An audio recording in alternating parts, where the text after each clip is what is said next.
जे विषय अपनी समक्ष अपनी पवित्र सेवा में लईने हाजर थया એટલો અત્યંત અને એટલો ગંભીર મામલો છે કે જેના ઉપર આખા દીનની બુનિયાદ રાખી છે। अगर इंसान जरा बराबर पण एमो शक करवा लागे, अगर इंसान जरा बराबर पण एना तर वहम पसार करे तो एना ईमान की बुनियाद खोखली थी जशे। અને આ વિષય છે કે અવારનવાર ક્યારે પણ મિંબર ઉપરથી 12 મહિનામાં આપના ત્યાં બયાન કરવામાં આવશે નહીં કે દુશ્મનો અત્યારે આપણી જે સૌથી શ્રેષ્ઠ અને ઉત્તમ તાકાત અત્યારે આપણી પાસે અગર કોઈ બહેતરીન શૈતાનના મુકાબલામાં અને અલ્લાહની ઇબાદત અને ઇતાઅતના રસ્તામાં ચાલવા માટે અગર બહેતરીન સહારો હોય તો એનું નામ છે મરજી, એનું નામ છે ફકીહ, એનું નામ છે મુસ્તહિદ। ये सफर पसार करता करता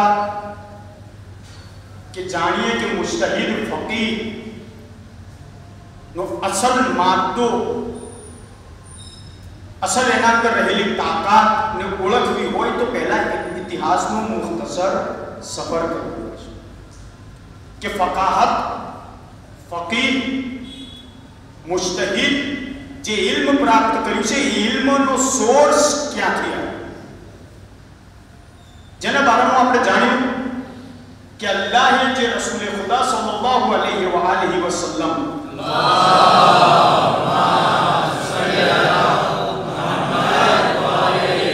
જે ઇલ્મે ખલાઇક ઇલ્મે મા કાન મા યકૂન જે ઇલ્મે લદુન્ની ઇલ્મે બારી તાલા જે અતા કર્યું એવું ઇલ્મ એના આગળના કોઈ નબીઓને અતા કરવામાં આવેલું નથી। कुल इल्म ना मालिक अगर कोई होय तो जाते रसूल इस्लाम।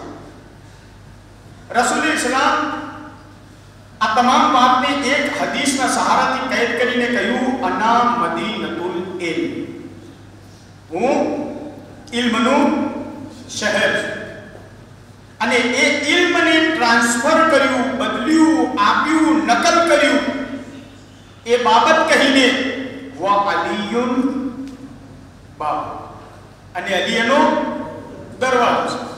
તે છતાંય અલ્લાહ રબ્બુલ ઇઝ્ઝતે કુરાન મજીદમાં આ હદીસ ઉપર મહોર મારી કે એ ઇલ્મ જે મેં મારા હબીબને અતા કર્યું હતું એ ટ્રાન્સફર થઈ ચૂક્યું।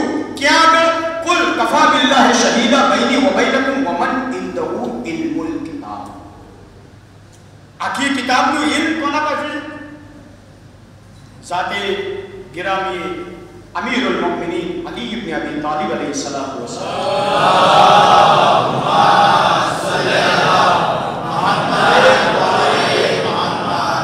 तो बात क्या હતી?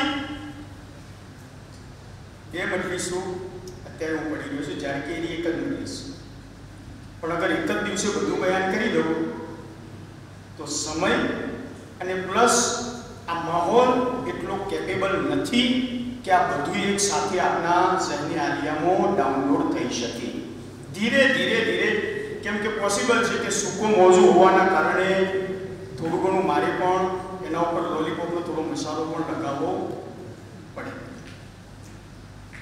શરીયત મુહમ્મદી ટ્રાન્સફર થઈ અમીરુલ મુમિનીન અલી ઇબ્ન અબી તાલિબ अलैहिस्सलाम અને અમીરુલ મુમિનીન અલી ઇબ્ન અબી તાલિબ अलैहिस्सलाम ના જમાનાથી લઈને હિજરી સન 80 સુધી શરીયત મુહમ્મદી, શરીયત અહલે બેત કે જે એના મુહાફિઝ હતા, એના રખવાળા હતા, એને ફેલાવવા વાળા હતા, એના બચાવવા વાળા હતા, એ શરીયત ઉપર અમલ થયો અને થતો આવ્યો। જે લોકો કાજુલ કોઝાર ઝાલિમો જાબિર બાદશાહના બનીને બેઠા હતા અને પોતાને મુસ્તહિદ ગણતા હતા, એ કુરાનનો આયત હોવા છતાં પણ, સામે રસૂલની હદીસ હોવા છતાં પણ એવો ઇજ્તિહાદ અને એવો ફતવો આપતા હતા કે જે હકીકતમાં કુરાન અને સુન્નત અને રસૂલ અને હદીસના ઓપોઝિટમાં હતો। આ ઇજ્તિહાદ જે ઇતિહાસના અંદર બહુ જ વધારે બદનામ થયું કે જે કુરાન અને સુન્નતના વિરોધમાં કરવામાં આવ્યું। તે છતાંય શરીયત ચાલી રહી હતી, શરીયત મુહમ્મદી। શરીયત ચાલતા ચાલતા એક સમય એવો આવ્યો કે જ્યાં આગળ ખિલાફત અને શરીયત બંને એક જ જગ્યાએ જઈને ઊભી રહી। જ્યારે 25 વર્ષ ઝાલિમો જાબિર બાદશાહોનો દોર ખત્મ થયો અને હલ્લાની મુશ્કેલાત ઝાહિરી ખિલાફતના મનસબ પર લોકોના મેણાઓ ટોણા, દબાવ, તલવારોની ધમકીઓ, કઈ કે મને તમો બનાવશો, મને તો અલ્લાહના નબીએ ક્યારનોય જાનશીન અને ખલીફા બનાવી દીધો છે। તમારા માનવાથી ન માનવાથી અલી ખલીફા બનતો નથી, તમારા બનાવવાથી ન બનાવવાથી અલી ખલીફા બનતો નથી। પણ ખેર, હવે પછતાઈને આવ્યા છો તો કઈ વાંધો નથી। હવે ચાલશે તો એ જ સિસ્ટમ ચાલશે જે રસૂલ ઇસ્લામના સમયમાં ચાલતી હતી। ખિલાફત અને શરીયત બંને બરાબરીથી ચાલશે। હજી તો તાજ્જુબની વસ્તુ એ છે કે ઇમામ અલી અલૈહિસ્સલામ 4 વર્ષ અને 6 મહિના હુકુમત કરી, પણ આવો દોર ન તો એમના પહેલા જોવા મળ્યો અને ન તો આવો દોર એમના બાદ જોવા મળ્યો। મળશે પણ હજુ વાર લાગશે। કયો દોર? કે ઇમામ અલી અલૈહિસ્સલામ એ રીતે હુકુમતને ચલાવી કે જેના સાથે સાથે શરીયત પણ ચાલી રહી હતી। હવે સિપાહીઓને મોકલવા નહોતા પડતા કે જાઓ ચોરને પકડીને લઈ આવો, હવે સિપાહીઓને મોકલવા નહોતા પડતા કે જાઓ ઝિના કરવા વાળાને પકડીને લઈ આવો। અત્યારે આપણી પાસે તારીખમાં, ઇતિહાસમાં એટલા બધા શવાહિદ છે કે લોકો ચાલીને આવીને કહેતા હતા કે અલી ઇબ્ન અબી તાલિબ અમે આ ગુનાહ કર્યો છે, દુનિયામાં જમોને સજા આપી દે। કાશ કે અગર સકીફાનું બાણું ઝાલિમો જાબિર લોકોએ આ મૌલાના હકને ગસ્પ ન કર્યો હોત તો આજે આટલી બધી રૂસવાઈ મુસલમાનોને જોવી ન પડત। આવી યાદી મેં ચોરી કરી છે, કહ્યું કે જા તું અત્યારે ભેગી ગયો છે। 3 દિવસ સુધી એને મુસલસલ ઇમામ અલી અલૈહિસ્સલામ પાછા મોકલતા। જે શરીયતના કાયદા મુતાબિક જ્યારે શાહિદ પૂરા થઈ ગયા તો ઇમામ અલી અલૈહિસ્સલામ અત્યારે ખલીફા પણ છે, હવે શરીયતની હદ જારી કરી રહ્યા છે। કેમ કે એની આંગળીઓ કાપી દેવા, આંગળીઓ કાપી દેવા। આ બંને ખુદા કપાયેલી આંગળીઓ લઈ આપણું ગોદરું, ચોરું, એવી રીતે દરેક ગામ ને દરેક એટલે શહેરના અંદર ગોદરું અને ચોર હોય, જ્યાં આગળ બહુ વધારે મજમો ભીડ ભેગો થાય ત્યાં આગળ ઊભો રહીને પોતાની કપાયેલી આંગળીઓને બુલંદ કરીને કહ્યું કે એ લોકો ભૂલી ગયા, આ મારી આંગળીઓ હલીમને આવી તાલીમે કાપી છે, જે રસૂલે ખુદાના બાદ 25 વર્ષ સુધી કોઈ શરીયતને જારી કરવામાં આવ્યું ન હતું. આજે અમીરુલ મોમિનીન છે કે જે શરીયતે રસૂલે ખુદાને નાફિઝ કરી અને એના અહેકામને જારી કર્યું. એ લોકો શું તમે ભૂલી ગયા? એ જ અલી છે કે જેના હાથને બુલંદ કરીને મન કુંતો મૌલા હો ફહાદા અલી મૌલા ખદીરે ખુમ્બો રસૂલે ખુદાએ કહ્યું હતું. એ લોકો શું તમે ભૂલી ગયા કે રસૂલે જતા જતા છેલ્લી વખત પણ વસિયત કરી, છેલ્લી વખત પણ વસિયત કરી, ઇન્ની તારિકુમ ફીકુમ મુસ્તકલીન. તો આખિરકાર તમોએ અલીના દામનને છોડ્યો કેમ? કોણ કહી રહ્યું છે? ચોર. કેવી રીતે, કઈ હાલતમાં કહી રહ્યો છે? કપાયેલી આંગળીઓ. ઘણા ચાહવા વાળા હતા, મૌલા મુશ્કિલ કુશાની ખિદમતમાં ગયા અને કહ્યું, યા રસૂલ યા અમીરુલ મુમિનીન, અત્યારે તમે જે ચોરની આંગળીઓ કાપી હતી એ ચોર ચોરાહા ઉપર જઈને એ તમારી ફઝાઇલ અને તમારા કમાલાતને બયાન કરી રહ્યો છે. કહ્યું કે એને બોલાવવામાં. કહ્યું કે ભાઈ મેં તારી આંગળીઓ કાપી છે તો ઉપરથી એમ કહેવું જોઈએ કે અલી તો આવા છે ને અલી તો તેવા છે. પહેલાના જમાનામાં આટલું લોકો ચોરીને ખાઈ ગયા પણ કોઈના ઉપર કોઈ હદ જારી ન થઈ. એના બદલામાં તું મારા ફઝાઇલ કેમ બયાન કરે છે? કહ્યું કે અમીરુલ મુમિનીન, એનું કારણ જ આ છે કે આપના હુકુમતમાં એટલી બહેતરીન અદાલત સ્થાપિત થઈ ચૂકી છે કે મને પકડવા માટે આપે મોકલ્યો ન હતો. મેં મારા પગે ચાલીને આવ્યો હતો. ફક્ત હું જાણવા માંગતો હતો કે આયા શરીયતે ઇલાહી જારી થાય છે કે નથી થતી. આપે શરીયતે ઇલાહીને જારી કરી તો મેં પણ લોકોના સામે બતાવી દીધું કે અગર શરીયતનો હકીકી વારસદાર અગર કોઈ હોય તો મૌલાએ કાયનાત અમીરુલ મુમિનીન અલી ઇબ્ન અબી તાલિબ ની સાથ છે.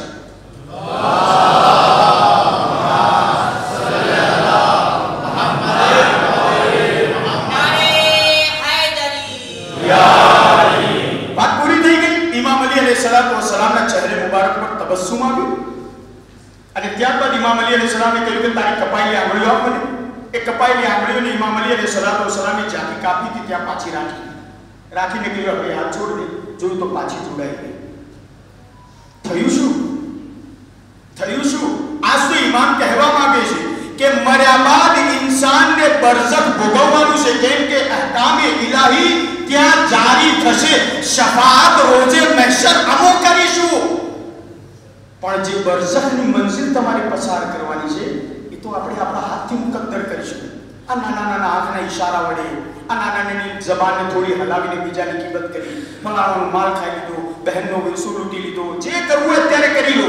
એ જ પ્રમાણે આપણે બરઝખની તૈયારી કરી રહ્યા છીએ. આ ભોગવવાનું છે. ફમન યઅમલ મિસ્કાલ દર્રતિન, જેણે પણ નજીવું ઝર્રા બરાબર પણ સારું કાર્ય કર્યું હશે યરા જોશે, અગર ખરાબ પણ કર્યું હશે તો જોશે. સલાહ પડે મોહમ્મદ વાલે મોહમ્મદ.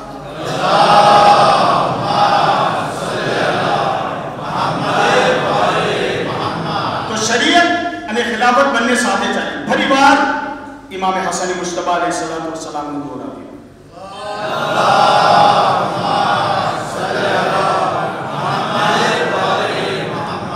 ये इल्म से कि जेना बाराમાં તમામ ફિqહ ઇમામ અલી અલૈહિસ્સલાતુ વસ્સલામે લખી લોકો સુધી ઇન્શાઅલ્લાહ આગળ આવશે કે કિતાબો કયા જમાનામાં કયા સમયના અંદર એ કિતાબો લોકોના દરમિયાન હાથોમાં ચાલતી હતી. ઇમામ હસન મુશ્તબા અલૈહિસ્સલાતુ વસ્સલામથી ઇમામ શહીદ કરબલા. અહીંયા તો બહુ વધારે કમાલ થઈ ગઈ. ખાલી એક ઇશારો કરવામાં આવતો અમારા જવાન ભાઈ શબે જુમ્મા આપણે કઈ ઝિયારત કરીએ છીએ. મારા વડીલો ખાસ તવજ્જો આપે, બહુ ઇમ્પોર્ટન્ટ ઝિયારત છે. કઈ ઝિયારત પડી છે આપણે? ઝિયારતે વારિફા. મોહબ્બતના તકાઝાથી ઝિયારત પડીએ. ઇમામ હુસૈન અલૈહિસ્સલાતુ વસ્સલામનો હક છે, સૈયદ શુહદા છે, એ પ્રમાણે પડવામાં એનો બહુ વધારે અઝીમ સમાન છે.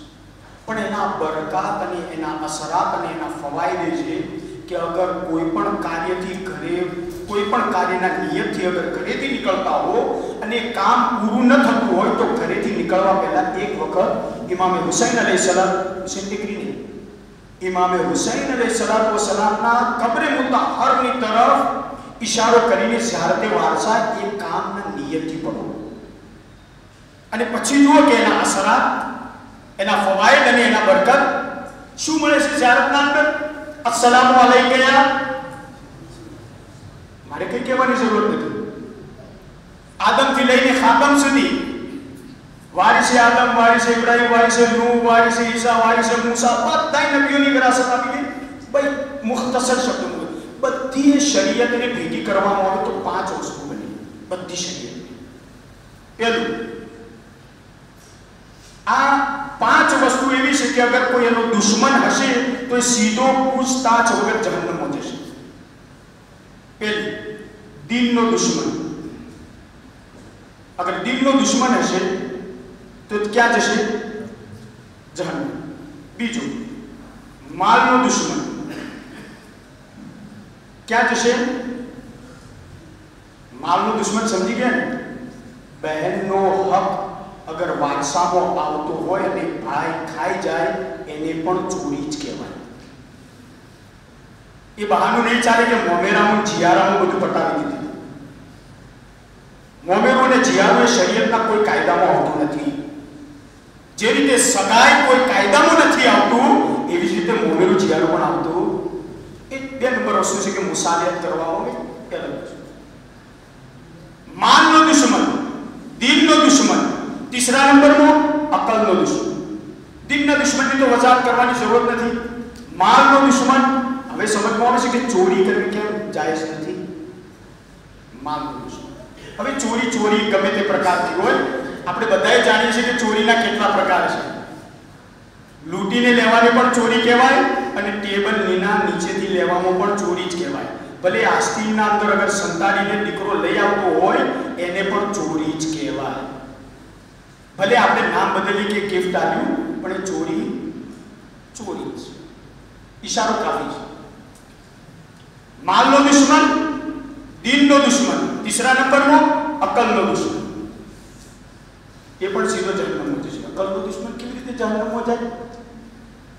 અગર શરાબ પીવે તો અકલ, દારૂ પીએ એ ક્યાં જશે? જન્નતમાં જશે. અકલનો દુશ્મન, જાનનો દુશ્મન, માલનો દુશ્મન, ત્યારબાદ ઇજ્જતનો દુશ્મન. અગર કોઈ ઇજ્જત આબરૂ મેળવવામાં આવે તો શું થાય? અગર કોઈની ઇજ્જત આબરૂ લૂંટવામાં આવે તો એ જન્નતમાં જશે. આ તલખીસ છે. આ બધા કાયદાઓ હું મુખ્તસર કરીને કહું છું. આ બધા કાયદાઓ તમામ આદમથી લઈને ખાતમ સુધીની નબીઓની શરીયતના રૂલ્સ હતા. પણ માની લો કે અગર કોઈ વ્યક્તિ નમાઝ ન પઢે, દિનનો દુશ્મન નથી પણ એ નમાઝ નથી પડતો ગફલતના કારણે, અથવા માની લો કે એને ઇન્ટરેસ્ટ નથી, નમાઝ ન પડે તો શું થશે? એનો અઝાબ થશે, ગુનાહ થશે, એને ભોગવવું પડશે. પણ શું એ જહન્નમમાં જશે? રોજુ નહીં રાખે, એસિડિટીના કારણે, કોઈ બીમારીના કારણે, ભૂલથી ન જાણતા હોવાના કારણે, તો એ ફક્ત શરીયતે મોહમ્મદીનો ગુનેગાર છે. 1,23,999 નબીઓનો ગુનેગાર નથી. કઈ શરીયતનો ગુનેગાર થયો? શરીયતે મોહમ્મદીનો ગુનેગાર છે. પણ અગર આ 5 વસ્તુઓ અગર કોઈ એકમાંથી એક અંજામ આપતું હોય, માની લો અગર કોઈ ચોરી કરે તો ફક્ત શરીયતે મોહમ્મદીનો ગુનેગાર નથી, 1,24,000 પૈગંબરોની શરીયતનો ગુનેગાર છે. વાત સમજમાં આવી ગઈ? હવે ઇમામ અલી અલૈહિસ્સલામનો જમાનો હતો ત્યાર સુધી કોઈ એવો મોટો ગંભીર પ્રોબ્લેમ ન હતો. ઇમામે હસન મુશ્તબા અલૈહિસ્સલામનો સમય આવ્યો ત્યાર સુધી કોઈ મોટો ગંભીર પ્રોબ્લેમ ન હતો. પણ હવે જે વ્યક્તિ આવીને ખુરશી ઉપર બેઠો એને એ દીનનો પણ દુશ્મન. વાત હજી ઇઝીલી સમજમાં આવે? એ દીનનો પણ દુશ્મન. ક્યાં રસૂલ ઉપર કોઈ વહી નાઝિલ થઈ છે? આ તો બની હાશિમનો ઢોંગ હતું. કોણ કહી રહ્યો છે? યઝીદ મલઉન, લાનત થાય એના ઉપર અને એના અજદાદ ઉપર.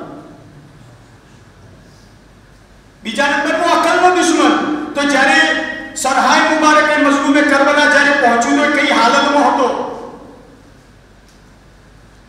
જાનનો દુશ્મન તો કરબલામાં આટલું બધું ખૂન કયા માસૂમોનું વહાણું. માલનો દુશ્મન તો ખૈમાઓ ગારાત કરવામાં કેમ આવે, લૂંટવામાં કેમ આવે, અસબાબ લૂંટવાનો લૂંટાનો કેમ. ખાને કાબાને હત્તા તક નથી છોડ્યું. ઇજ્જતનો દુશ્મન તો અહેલે બેતની મસ્તુરાતને કરબલાથી કૂફાને કૂફાથી શામ ફેરવવામાં કેમ આવે. વાત સમજમાં આવી છે. એટલે યઝીદ ફક્ત શરીયતે મુહમ્મદીને પામાલ નહોતી કરી. યઝીદે શરીયતે આદમથી લઈને ખાતમ સુધી પામાલ કરી હતી. ઇમામે મઝલૂમે કરબલા આગળ વધીને કહ્યું કે મારા જદ તારે મારા જદ આદમ ગભરાતા નહીં, એ ઇબ્રાહિમ ગભરાતા નહીં, એ મૂસા ગભરાતા નહીં. હુસૈન જશે મારા નાનાની શરીયતના સાથે સાથે તમામ અંબિયાની શરીયતને બચાવશે. શહીદ થઈ ગયા, શરીયત બચાવી દીધી.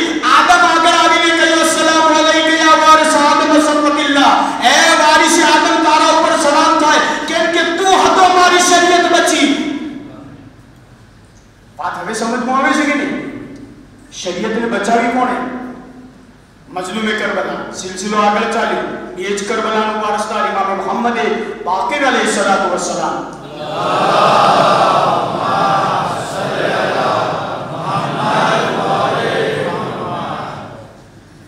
ત્યાંથી આગળ ચાલ્યો.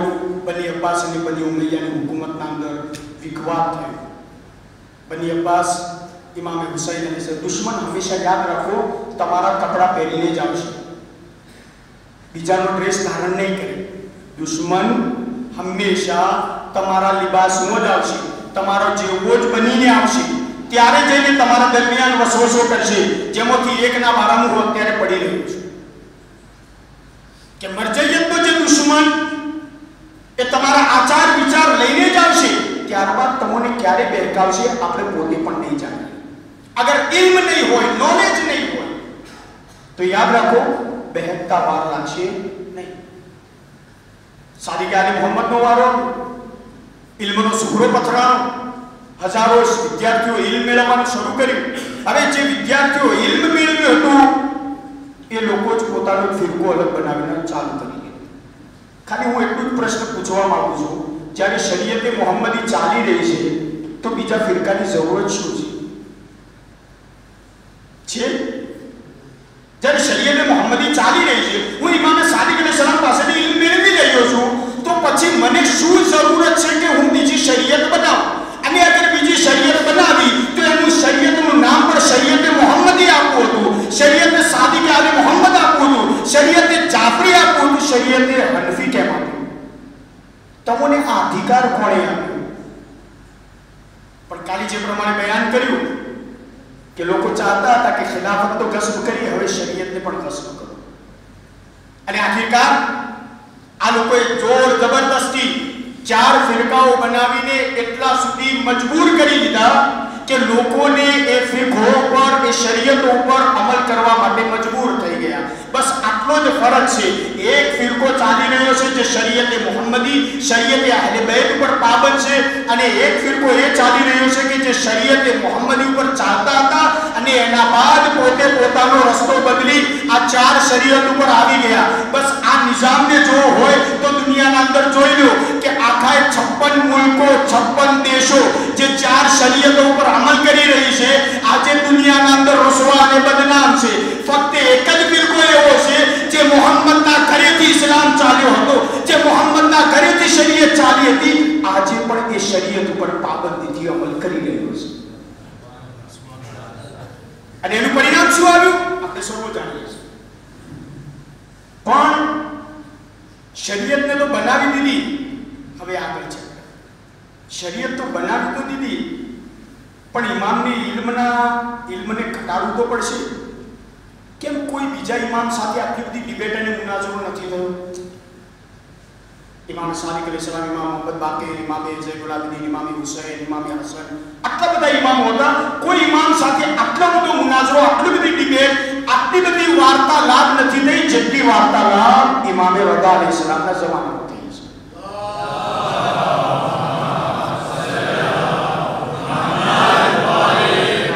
કારણ કે આ 4 ડગલા ચાલીને ચાલેલી શરીયત વર્ષ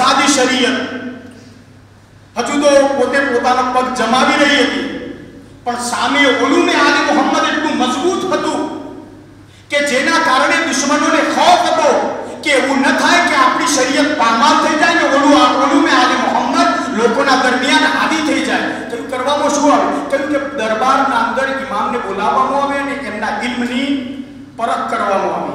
અગર હારી જશે તો ઓટોમેટિકલી એમનું ઇલ્મ કમજોર થઈ જશે, આલે મુહમ્મદ રુસવા થઈ જશે અને આપણી શરીયત પણ અલ્લાહનું જે કરવું લિયતફઉ નૂરલ્લાહ બિઅફવાહિહિમ. તમે એમ વિચારો છો કે ફૂંક મારીને અલ્લાહના નૂરને ઓલવી નાખીએ? વલ્લાહુ મુતિમ્મુ નૂરિહી વલૌ કરિહલ કાફિરૂન. અલ્લાહ એ નૂરને પૂરું કરશે, ભલે તમને સારું લાગે તો લાગે, ન લાગે તો કઈ નહીં. તો આપણા ઇન્ડિયામાંથી એક ભાઈને બોલાવવામાં આવે, ઇમામ રઝા અલૈહિસ્સલાતુ વસ્સલામ સાથે ડિબેટ કરવામાં. મીર ફંદરસ્કી કરીને આલિમ દીન છે, આપણા બહુ જેન્યુન આલિમ દીન છે. એ પોતે જ્યારે આ વાતને સાંભળી, આ વાત નકલ કરનાર આયતુલ્લાહ રુઝમા વહીદે ખુરાસાની સાહેબ પોતાના દર્શક ખાલી નથી અને અવાઈલેબલ છે કેટલા. મીર ફંદરસ્કી પોતે ઇન્ડિયા, કેમ કે બહુ માહિર હતા. ફક્ત એવું નથી કે ખાલી ચોપડીઓ વાંચતા હતા, દરેક પ્રકારનું ઇલ્મ એમને આવડતું હતું. એટલે તૈલર્સ પણ જાણતા હતા, ઇલ્મ ઇરફાન પણ જાણતા હતા, મેથેમેટિક્સ પણ જાણતા હતા, સાયન્સ પણ જાણતા હતા, ફિઝિક્સ પણ જાણતા, બધું જાણતા હતા. ક્યાંથી આવે? ઈરાનથી ઇન્ડિયા. કોને મળવા માટે? એ હિન્દીને મળવા માટે. જે ઇન્ડિયન ઇમામ રઝા અલૈહિસ્સલામ સાથે ડિબેટ કરવા માટે ગયો. કેમ કે આપણી કિતાબોમાં લખેલું છે હિન્દી આજે પણ જીવે છે. તમને તાજ્જુબ થશે તો એ હિન્દી આજે પણ જીવે છે. વાત પૂરી કરું.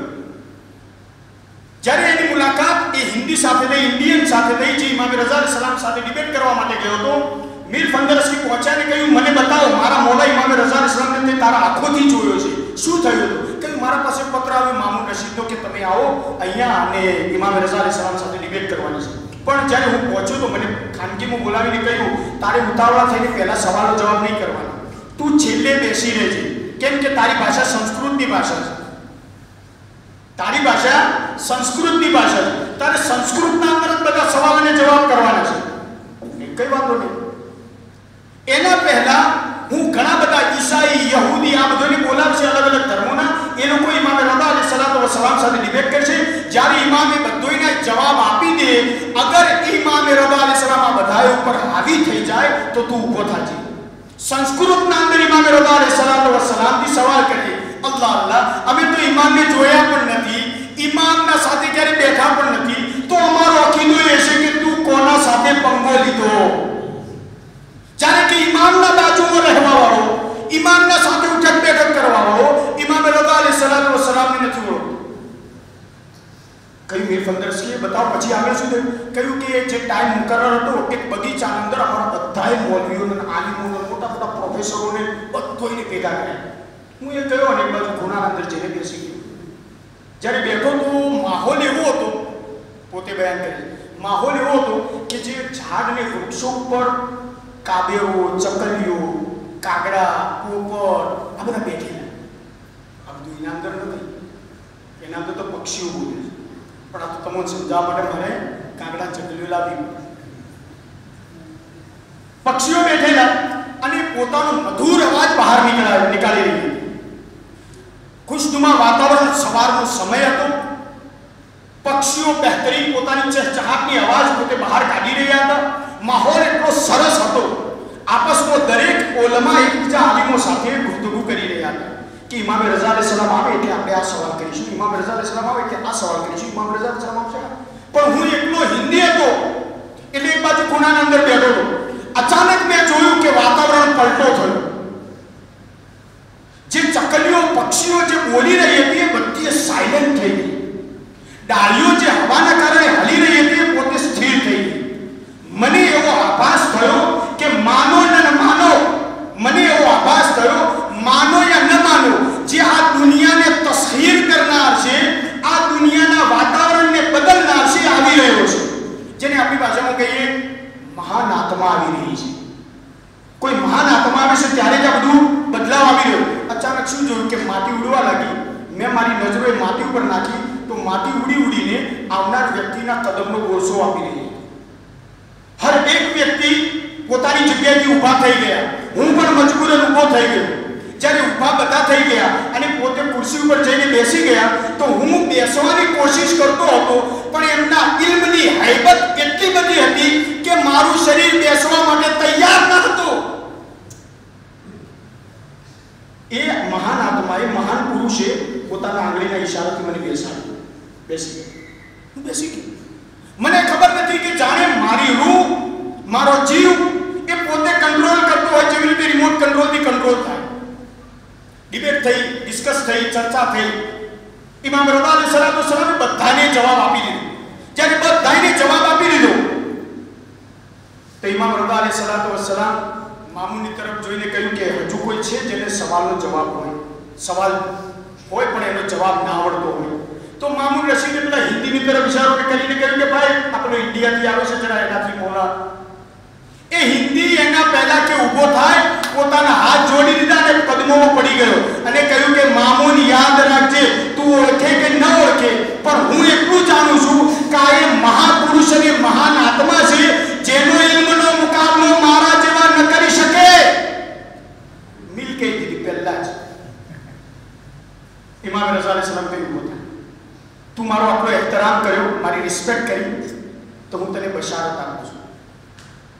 હવે સાંભળજો, હું તને બશારત આપું છું. આને કહેવાય ઇલ્મે માકાનું મા યકૂન. શું થશે એ પણ ઇમામ રઝા અલૈહિસ્સલામને ખબર છે. કહ્યું હું તને બશારત આપું છું, તને ત્યાર સુધી મોત નહીં આવે જ્યાર સુધી તું મારા ફરજન, છેલ્લા ફરજન હુજ્જત કાયમ આવે.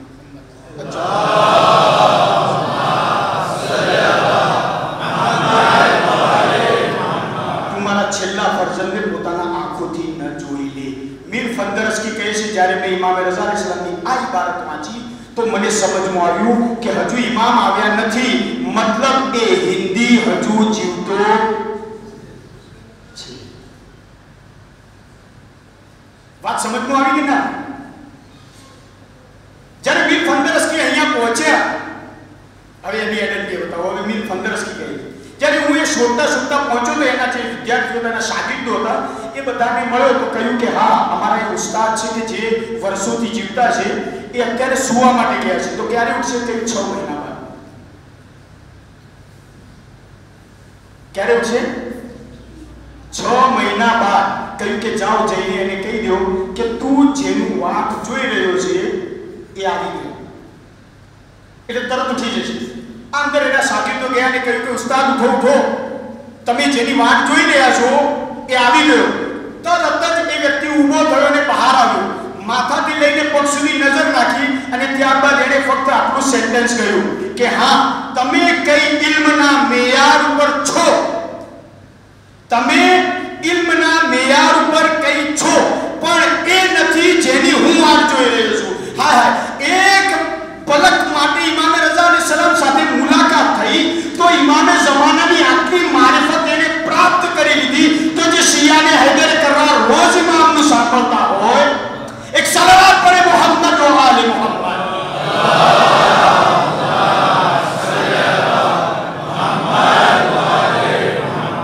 એક મારા વડીલ અહીંયા આવતો તો મને ઈશારો કરીને કહ્યું કે ઇમામે ઝમાનના તરફ પણ થોડો ઈશારો કરજો.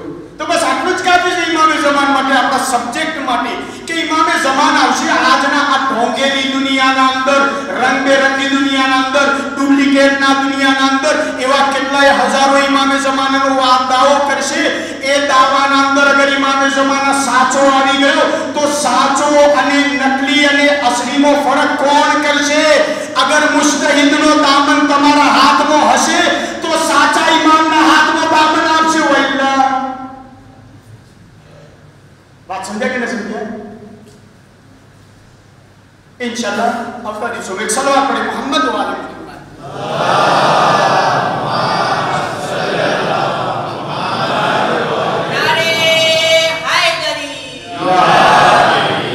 તો પાછા આવી જઈએ.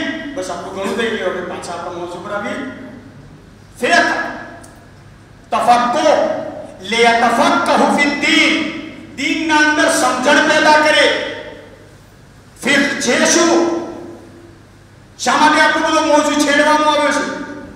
ફેર આજે હમણાં ગયા બધા માશાઅલ્લાહ ચહેરાઓ મારા સામે બેઠેલા છે, હાજીઓ ગયા અથવા જે ગયેલા છે અથવા જે ઇન્શાઅલ્લાહ વર્ષે ફોર્મ ભરશે ઝિયારત ઉપર, તો અલહમદુલિલ્લાહ બધા જાય જ છે.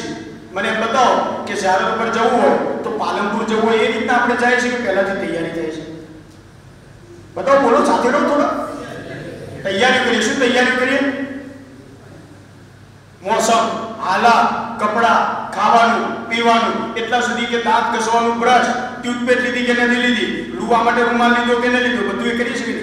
આ તો આપણા ઘરનું નજીવું હતું. એના બાદ અહીંયા કાળોદરથી માના ઘરેથી બસ સ્ટેન્ડ સુધી પહોંચાડવા માટે કઈ ગાડી મૂકવા આવશે, ત્યાંથી બસ સ્ટેન્ડથી લઈને એરપોર્ટ સુધી મને કોણ મૂકવા આવશે, ત્યાંથી પાસપોર્ટ આપીને મને કઈ ફ્લાઇટમાં બેસાડશે, એ ફ્લાઇટમાં બેસ્યા પછી ત્યાં પાસપોર્ટ મારો કોણ કલેક્ટ કરશે, ત્યાંથી ઉતર્યા બાદ મને કોણ રિસીવ કરવા આવશે, એ રિસીવ કર્યા બાદ એ બસ મને ક્યાં ઉતારશે, જ્યાં ઉતારે ત્યાંથી હોટલ સુધી મને કોણ લઈ જશે, હોટલના અંદર મારો રૂમ મને કોણ આપશે, એ રૂમમાં પહોંચીશ તો ઝિયારત ઉપર મને કોણ લઈ જશે. આવો ત્યાર સુધી આ બધી ઘડિયાળો ચાલુ થાય કે ન થાય? બધું મેનેજમેન્ટ કરીને જઈએ છે કે નથી જતા? આ સફર હોય, પ્રવાસ હોય, ગમે તેવા નાનકડા સફરનો ઈરાદો હોય કે મોટા પ્રવાસનો ઈરાદો હોય, ઝિયારત હોય કે હજ હોય, પણ આ જ્યારે આપણો મોટો બહેતરીન નિઝામ આપણે બનાવીએ ઝિયારત માટે, આને શું કહેવામાં આવે? મેનેજમેન્ટ. શું કહેવામાં આવે? શું કહેવાય? મેનેજમેન્ટ. અગર મેનેજમેન્ટ ન હોય એરપોર્ટ પર તો પહોંચ્યા ખરા, પણ ફ્લાઇટ લેટ થઈ જાય. બિચારા હાજીઓ હમણાં આવતા હતા એમને તકલીફ પૂછી ગઈ, શું આદત થઈ? જે લોકો ફ્લાઇટનું શેડ્યુલ લીધું હતું બસથી ગયા, શું થાય હાલત? જેને પૂછી લો અત્યારે જે લોકો ઝિયારતો પહોંચે. મિસમેનેજમેન્ટ થાય એટલે આખું શેડ્યુલ ચૂથાઈ જાય. વાત સમજમાં આવી ગઈ? આજનું નામ જ તફક્કુહ ફિદ્દીન એટલે ફકીહ. ફિક્હ એટલે મેનેજમેન્ટ. દુનિયા અને આખિરતના મેનેજમેન્ટનું નામ ફિક્હ છે. ખાલી નમાઝ પઢવાનું નામ નથી, ખાલી રોજા રાખવાનું નામ નથી. ધંધો કેવી રીતે કરવો, વારસો કેવી રીતે વેચવો, વેપાર કેવી રીતે કરવો, બાળક કેવી રીતે જન્મે, અકીકો કેવી રીતના કરવો, આ બધાય મેનેજમેન્ટનું નામ શું છે? ફિક્હ. અગર ફિક્હ નહીં હોય તો આપણા જીવનનું કોઈ મેનેજમેન્ટ નહીં. બસ આપણા ઇતિહાસનો ટૂંક સારાંશ આપણી સમક્ષ બયાન કરી દઉં તો આપણા એ રસૂલે ખુદાના સમયથી લઈને હૈબતના સમય સુધી, બલ્કે મુહક્કિક હિલ્લી સુધી, જે આપણા મુજ્તહિદ હતા, ત્યાર સુધી આપણા મુજ્તહિદોને મુજ્તહિદ કહેવામાં નહોતા, મરજા કહેવામાં નહોતા. શું કહેવામાં આવતું હતું? ફકીહ. કેમ કે જે મુજ્તહિદ હતા એ કુરાન અને હદીસના વિરોધમાં ફતવો આપતા હતા, અને ઓપોઝિટમાં જે શરીયત અહલે બેતનો પાબંદ હોય એ હર હંમેશ કુરાન અને હદીસમાંથી હુક્મને બહાર કાઢતો, નથી ઇજ્તિહાદ કરતો. એટલે એ લોકોને શું કહેવામાં આવતું? ફકીહ. આપણા અંદર ફકીહના સિલસિલામાં ચાલુ કરીએ તો સીરતે અહલે બેતમાં જોવામાં આવે તો સૌથી પહેલા નેજુલ બલાગ ઉઠાવીને જોઈ લો. હજનો મોસમ આવતો તો ઇમામ અલી અલૈહિ સલામ ઇબ્ન અબ્બાસને કહેતા, ઇબ્ન અબ્બાસ ખાને કાબામાં બેસો અને લોકોને ફતવા આપો. બોલા આ 2025 ના તો લોકો ના પાડે છે. કહ્યું કે એ ફતવા નહીં, જે શરીયતે અહલે બેતના પાબંદ હોય એ ફતવા.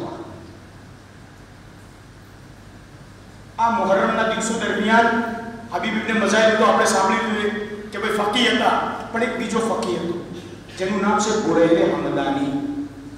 શું નામ છે? બુરૈર.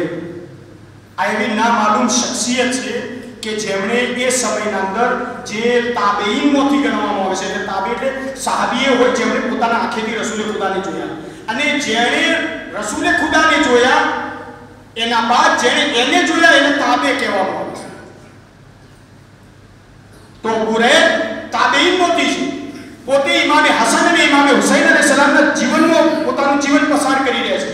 એમણે પોતાના જીવનમાં કિતાબ લખી હતી અલ કદાયા વલ હુક્મ, જેના અંદર શરીયત આલે મુહમ્મદને સમેટીને લાવવામાં આવી હતી. આપણા આબાદ ઇબ્ન તગલબ, ઝુરારા, આ બધા કોણ હતા? આ જે ફકીહ હતા, ફકીહ આલે મુહમ્મદ હતા. પણ બીજી બાજુ જોવામાં આવે અબુ મુસા અશરી, નામ ફેમસ છે, હવે વધારે બીજા બધા મનહૂસોના નામ નથી લેવા, કે જે પોતે ઇજ્તિહાદ કરી અને ક્યારેક માસૂમ ઇમામ ઉપર એટલો મોટો તોહમત નાખી દીધું કે ઇમામ હુસૈન અલૈહિસ્સલામ ઇજ્તિહાદમાં ભૂલ કરી. ઇમામ હુસૈનની ઇજ્તિહાદ કરવાની જરૂરત નથી, કેમ કે એ શરીયતનો મુહાફિઝ છે. એની બયત થાય, એની તકલીફ નથી. પણ સીધી એક વાત કહું કે જ્યાંથી તમે લ્યો એ જ ખોટું હોય તો તમારા હાથમાં પણ ખોટું જ આવવાનું. અલ્હમ્દુલિલ્લાહ, ખુદાનો શુક્ર છે કે આપણે એ જગ્યાએથી ઉલુમે આલે મુહમ્મદ લીધું કે જે લોકો ક્વોલિફાઈડ હતા, સર્ટિફાઈડ હતા, જે લોકો પર અલ્લાહે ઇસ્મતની મોહર મારી હતી. સાથ આપશો કે પાછું મુસાફર લોકો એક સલાહ પડે મોહમ્મદ વાલે મોહમ્મદ.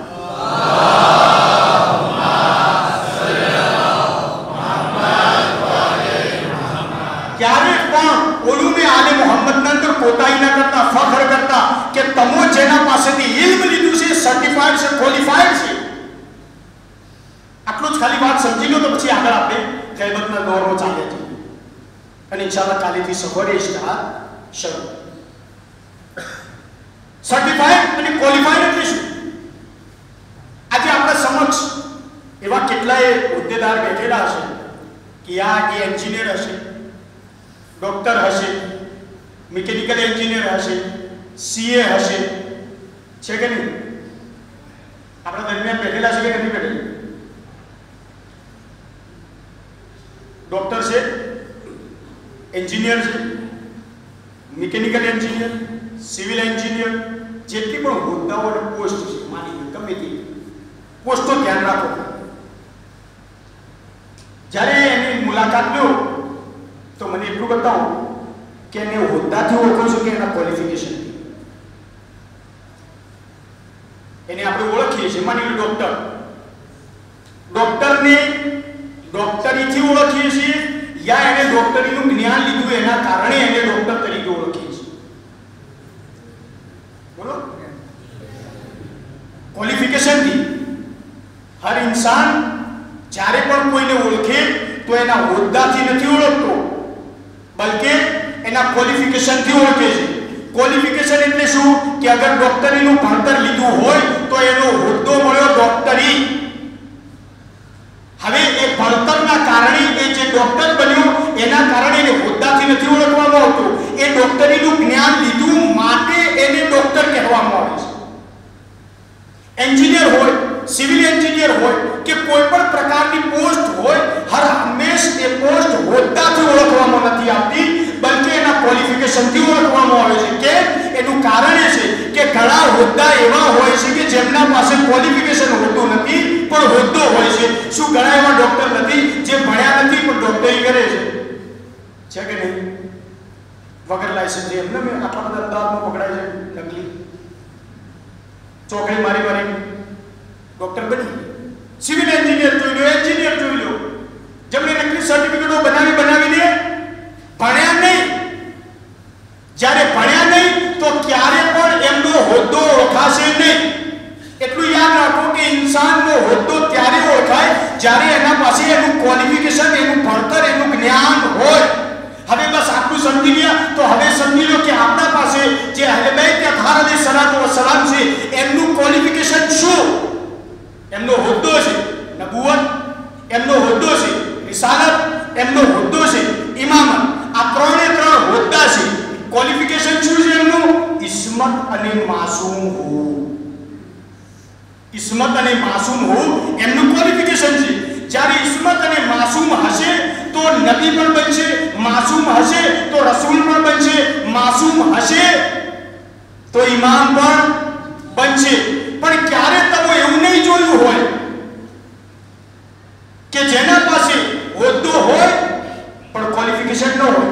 પણ ઘણા સમયે તમે આ વસ્તુ જોયું હશે કે મિકેનિકલ એન્જિનિયર હશે પણ હોદ્દો નહીં હોય, ડોક્ટરીનું જ્ઞાન લીધું હશે પણ ડોક્ટર નહીં હોય, સિવિલ એન્જિનિયરનું જ્ઞાન લીધું હશે પણ સિવિલ એન્જિનિયર નહીં હોય. મતલબ શું થયું કે ઘણા લોકો પાસે એ પણ શક્ય છે કે ક્વોલિફિકેશન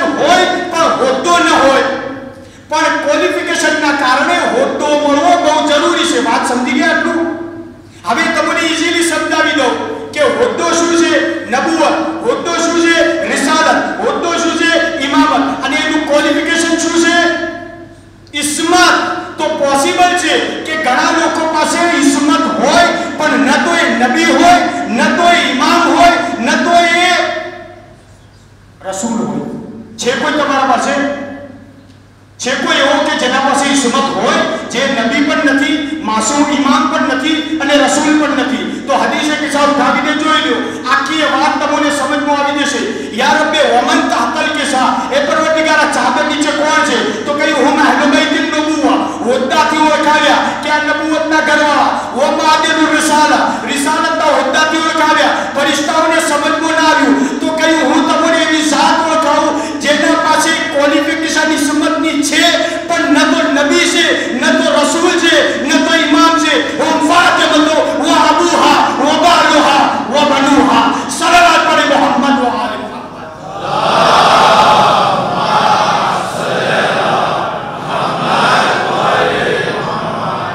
बात समझा चीजों कि अल्हम्दुलिल्लाह खुदाનો શુક્ર છે કે વિઝાતથી મુતમસ્સિક છે કે જે ફકીહોના સીના બસીના મેનેજમેન્ટ જે ઇન્સાનની જિંદગી અને આખિરતનું છે, જેને ફિક્હ કહેવામાં આવે, એ આપણા સુધી પહોંચ્યું. કેવી રીતે પહોંચ્યું? સિર્ફ 23 વર્ષ સુધી મદ્રેસામાં પડવાથી નહીં, બલકે 23 વર્ષ એ પડતા હતા તો આપણે પણ પડ્યા. અને એના બાદ ટોટલી અગર કાઉન્ટ કરવામાં આવે તો 260 હિજરી સુધી આપણે બેસીને માસૂમ પાસેથી ઇલ્મ પ્રાપ્ત કર્યું. જ્યારે 260 વર્ષ પૂરા થઈ ગયા તો ત્યારબાદ 69 યર 70 વર્ષ સુધી ઇમામે કહ્યું મારા સામે ઇજ્તિહાદની પ્રેક્ટિસ કરો, તફક્કુરની પ્રેક્ટિસ કરો. અમે તમને અહેકામના એક એક ઉસૂલ બતાવશું, તમે એ અહેકામના ફુરવાદ બહાર કાઢો. સાદી ગાલી મોહમ્મદ ની 70 વર્ષ સુધી અહેકામ અહેલે બેતના આવતા રહ્યા અને એના અંદરથી મસાઇલ બહાર આવતા રહ્યા. મિસ્દાક ઇન્શાઅલ્લાહ કાલે બયાન કરીશું. ત્યારબાદ ઇમામે 329 હિજરીમાં છેલ્લી પોતાની હુજ્જત તમામ કરી અને કહ્યું હવે તમને ડિગ્રી આપું છું કે તમે તમારા રીતે, હું શરાઈત બયાન કરીશ ઇન્શાઅલ્લાહ કાલે. એ શરાઈત મુતાબિક ફરજુ ઇલા રૂઆતિ હદીસના, રુજુ થજો તમો એની તરફ જે અમારી રિવાયતને નકલ કરી. જેના અંદર આપની શરાઈત હોય, ફલિલ અવામી અન યુકલ્લિદુ,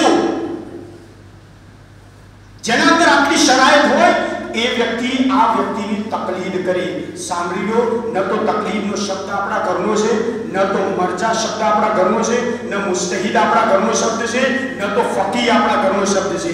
અગર ફકી જોઈતો હોય તો કુરાન મજીદમાં અલ્લાહ રબ્બુલ ઇઝ્ઝતે કહ્યું લિયતફક્કહુ ફિદ્દીન ફરજુ ઇલા રૂઆતિ હદીસના. જ્યારે ફરજુનો મતલબ એ રૂટ વર્ડ છે. ફરજુથી બન્યો મરજા, રુજુ થવાની જગ્યા.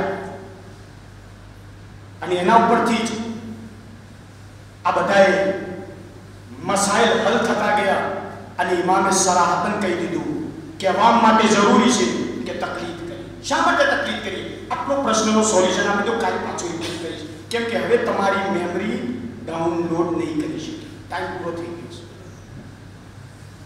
મને 45 મિનિટની જ આદત છે, વધારે નહીં. કેમ કે એના બાદ બાષ્પીભવન થઈ ગયું. શા માટે તકલીફ કરીએ? કાલે વિસ્તારથી બયાન કરીશ, આજે ખાલી એક નાનકડું એક્ઝામ્પલ આપી દઉં.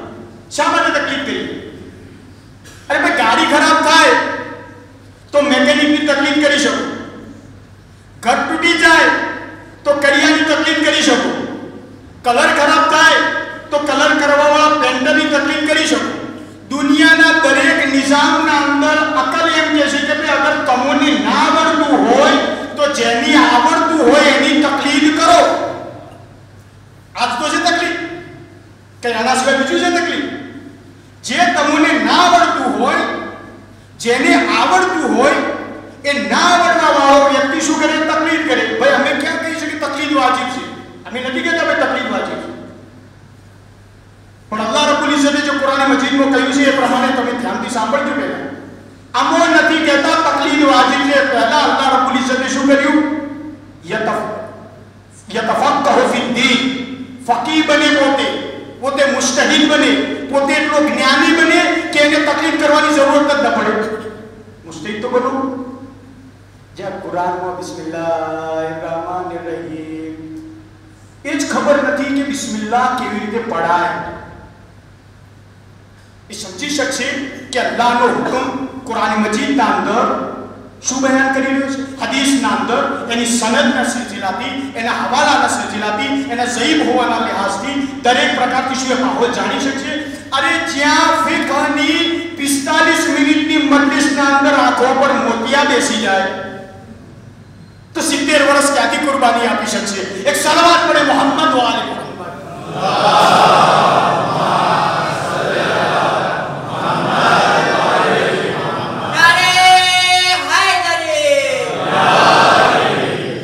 સબ્જેક્ટ એટલો બોર છે, એટલો કંટાળેલો સબ્જેક્ટ છે, એટલો ખુશ્ક અને એટલો સુકાયેલો સબ્જેક્ટ છે કે ઇન્સાનને ઘણી તો એમ થતું છે કે મોચા કોક બીજું ચુટકુલા કોક કિસ્સા બોલી લાવો તો સારું. નહીં લાવું, ગાડી મૂકજો હોય કેમ કે અમારી શરઈ જિમ્મેદારી છે કે મારા બાળકો સુધી, મારી નસલ સુધી, આવનારી પેઢીઓ સુધી આ વાત સ્પષ્ટ હોવી જોઈએ કે જે કંઈ અમલ કરી રહ્યા છે એના અંદર જરા બરાબર પણ મોકલનાર અને ઇલ્મને પહોંચાડનારે ખયાલત નથી કરી કોઈ પણ પ્રકાર. રસૂલના બાદ ઇમામ અલી અલૈહિ સલામ અને ઇમામ અલી અલૈહિ સલાતો સલામ થી ઇમામ ઝમાના સુધી અને ઇમામ ઝમાનાના બાદ 4 નાયબો અને 4 નાયબના બાદ જે મરજાનો, જે મુજતહિદોનો સિલસિલો શરૂ થયો થી લઈને આ દિવસના મુજતહિદો ફક્ત એક જ આયત ઉપર લડત કરે છે, અમ અદેનલ્લાહ અમ અલલ્લાહ તફકરૂન, શું અલ્લાહે તમને આ કામ કરવાની રજા આપી છે યા પછી અલ્લાહ ઉપર બહતાન મૂકો છો? આટલી આયત ઉપર 70 વર્ષ સુધી મહેનત કરી છે અને આપણે 7 મિનિટ પણ તૌઝીલ મસાઇલ ઉઠાવીને જોવાની નવરાઈ નથી. હજી જો આ સિસ્તાની સાહેબના શબ્દો નથી, આ ખુમૈની સાહેબના શબ્દો નથી, આ ખામનેઈ સાહેબના શબ્દો નથી, આ નાસિર મકરમ શિરાઝ સાહેબના શબ્દો નથી, આ અબુલ કાસિમ ખુઈના શબ્દો નથી, બલકે કુરાન અને હદીસને નિચોડીને જે અલ્લાહનો હુક્મ બયાન થયેલો છે એ હુક્મને સિસ્તાની સાહેબ આપણા સુધી પહોંચાડે છે. હુકમ નથી કરતા, વાત સમજી લો. આ વાત હુકમ નથી કરતા, એ હુકમને, અલ્લાહના હુકમને, અહલે બેતના હુકમને, રસૂલના હુકમને આપણા સુધી પહોંચાડે છે, બયાન કરે છે, જેના અંદર એમને કોઈ પ્રકારની ખયાનત નથી. એના માટે કેટલો સમય લગાડ્યો, કેટલી કુરબાની આપી, ઇન્શાઅલ્લાહ. તો કરબલાના અંદર એવું નથી કે ફકીહ ફક્ત હબીબ ઇબ્ન મઝાહિર હતા. ઘણા એવા શહીદો હતા કે જે એ સમયના અંદર ફકીહ હતા. હાનિબ ઇબ્ન ઉરવા, મુસ્લિમ ઇબ્ન અલ-સજા, બુરૈર હમદાની, કમર ઇબ્ન હાશિમ હઝરત અબુલ ફઝલ અબ્બાસ, આ બધા ફકીહ હતા, મુજતહિદ હતા કે જે અહલે બેત અતહાર અલૈહિસ્સલાતુ વસ્સલામના ઇલ્મને લોકો સુધી પહોંચાડે. એના કરતા વધારે ફઝાઇલ છે કે મૌલા અબુલ ફઝલ અબ્બાસ જનાબ સકીના સાથે બહુ વધારે પ્રેમ કરતા. એના કરતા વધારે ફઝાઇલ છે મૌલા અબુલ ફઝલ અબ્બાસ અલૈહિસ સલામના કે બહાદુર અને શુજા. એ તો એમને મળ્યું હતું પણ ક્યારે મૌલા અબુલ ફઝલ અબ્બાસ અલૈહિસ સલામના ઇલ્મ વિશે કોઈ ચર્ચા નથી કરી કે મૌલા અબુલ ફઝલ અબ્બાસ અલૈહિસ સલામે આપણા સુધી કેટલી હદીસો પહોંચાડી છે. અલ્લાહ આપણે સૌ જાણીએ છીએ કે આજે પોચ મુહર્રમની વાત થઈ, અડધો મુહર્રમ પોતાના ગુરુજ ઉપર પહોંચી. જેમ જેમ દિવસો આપણે પસાર કરીએ છીએ તેમ તેમ આપણા શબ્દોમાં કે આપણે તો એક દિવસના અંદર 72 ઉપર નથી રડી શકતા. એ તો કાળજો હતું જનાબ ઝૈદ સલામુલ્લાહ અલૈહ કે જેને 8 થી 12 કલાકના અંદર 72 ઉપર 72 નો કલમ બનાવ્યો છે. અને એ પણ મુસીબતો એક પછી એક મોટામાં મોટી મુસીબત. હજી જો અગર ખાલી સમજાવવા માટે આપણે ઈશારો કરું છું, મસાઇલ સમજી શકશું. જ્યારે દુશ્મને આપણા દેશ ઉપર હુમલો કર્યો અને માની લો કે પહેલા જ હુમલાના અંદર ભયંકર રીતે આપણું નુકસાન થયું, અથવા દુશ્મને હુમલો કર્યો ઈરાન ઉપર અને પહેલા જ હુમલાના અંદર લાખો શિયા અને હૈદરી કરાર શહીદ થઈ ગયા, તો આપણને કેટલું દુઃખ થાય, આપણું મોરલ તૂટી જાય. પણ કરારના માનવાવાળા હતા, ક્યાંથી ફરાર કરી 18 ગદીરની મુનાસબતે ફટાકડા ફોડી દીધા. સમજાવવામાં શું મસાય નહીં, આટલું ઈઝીલી સમજજો કે અગર એક સાથે એટલો મોટો હુમલો થયો હો તો આપણું મોરલ તૂટી જાય કે શું થઈ ગયું, આટલા બધા શહીદ થઈ ગયા. ઇમામ હુસૈન અલૈહિસ્સલાતુ વસ્સલામ સુબહે આશુર કેટલું લશ્કર હતું? 72. ધ્યાનથી સાંભળજો, કેટલું લશ્કર હતું? 72. જ્યારે પહેલો હુમલો થયો તો એના અંદર મક્તલના ઇખ્તિલાફને આપણે છોડીએ તો ઇમામ હુસૈન અલૈહિસ્સલામના એ હુમલાના અંદર 50 સહાબીઓ શહીદ થઈ ગયા. કેટલા? 50. શું થાય? इंसान मोरल टूटी जाए. पर मैं मक्तलમાં કોઈ જગ્યાએ નથી જોયું કે કોઈ જગ્યાએ કોઈ બાળકનું મોરલ તૂટ્યું હોય કે કોઈ બીબીનું મોરલ તૂટ્યું હોય કે કોઈ સહાબી અથવા કોઈ ખાનદાની બની હાશીમનું મોરલ તૂટ્યું. એક પછી એક શહાદતનું જામ પીવા માટે તૈયાર હતા, પોતાની શુજાઅતના જોહર બતાવતો શહીદ થઈ જતો, એની લાશને ઇમામ હુસૈન અલૈહિસ્સલામ મેદાનમાંથી ખૈમા કર્યા. બસ હજી એક સમય એવો પણ આવ્યો કે વહબ પોતાની પત્ની હાનિયાને લઈને મજનૂની કરબલાની ખિદમતમાં આવ્યો. મસાલા બેફિકરા થઈ છે. હાનિયા વહબની પત્ની કહ્યું કે આકા મરવાની રજા માંગુ છું. કહ્યું વહબ 17 દાડા થયા છે તને શાદી કરે, જરા તારી માને તો પૂછી લે પહેલા. કહ્યું કે મારી માએ જ મને કહ્યું છે કે બેટા શહેજાદી ફાતિમાના સામે તું મને સુરખરૂ નહીં કરે. કહ્યું મોલા મરવાની રજા લેવા માટે આવ્યો છું. કહ્યું કે તને શરમ નથી આવતી? કહ્યું કે ના આકા, મારી માનો હુકમ છે અને મારી પત્ની આપનાથી વાત કરવા માંગે છે. કહ્યું કે બતાવો શું કામ છે? કહ્યું કે મોલા મારો આદમી મારો પતિ જ્યારે શહીદ થઈ જાય તો એને કહો કે વાદો કરે કે મારા વગર પહેલા જન્નતમાં તું દાખલ નહીં થા. ઇમામ હુસૈન અલૈહિસ્સલાતુ વસ્સલામે કહ્યું જા અલ્લાહ તને ખૈર આપે. બસ અજીજો ત્યારબાદ વહબે ઇમામ હુસૈન અલૈહિસ્સલાતુ વસ્સલામની વસિયત કરી કે આકા બીજી વસિયત મારી છે. આકા જ્યારે હું શહીદ થઈ જાઉં તો મારી પત્ની અને મારી માં આપના કુંબા અને કાફલામાં છે. આકા મારી પત્નીને આપની શહેજાદીઓની કનીઝીમાં કબૂલ કરજો અને જ્યાં જ્યાં આ મારી શહેજાદીઓ જાય ત્યાં ત્યાં મારી પત્નીને લઈ જજો. શાયદ વહબના દિલમાં એ હશે કે શહેજાદીઓની ઇજ્જતો એહતરામની સાથે કરબલાથી કુફા લઈ જવામાં આવશે, કુફાથી શામ લઈ જવામાં આવશે, શામથી મદીના લઈ જવામાં આવશે. અલા આયો હાલ જ્યાં પણ જાય ઇજ્જતો એહતરામની સાથે લઈ જવામાં આવશે. એ વહબ, અરે તને ખબર નથી, અરે આજે તો તું શહીદ થઈ જશે. તારી શહાદતના બાદ અરે કમરે બની હાશે તો ક્યારે કાશે, અરે કઈમાં લૂટાશે. અરે શહેજાદીઓની ઇજ્જતની વાત ના કરો. અરે બે નકલા સાદા ના મેરમો ન મજમો ડોલ વગાડવા વાળા ડોલ વગાડતા હશે, નાચવા વાળા નાચતા હશે, અવાજ આવતી હશે. એ જાહેરો કો અરે આ ઝૈનબ અમીરુલ મોમિનીન ની દીકરી, એ વહાબ, અરે તારી જોજાને તારી માને પણ આ શહેજાદીઓના સાથે સાથે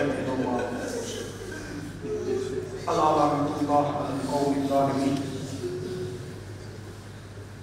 وسيعلم الذين ظلموا أي منقلب ينقلبون. اللهم قل لوليك الحجة بن الحسن صلواتك عليه وعلى آله في هذه الساعة وفي كل ساعة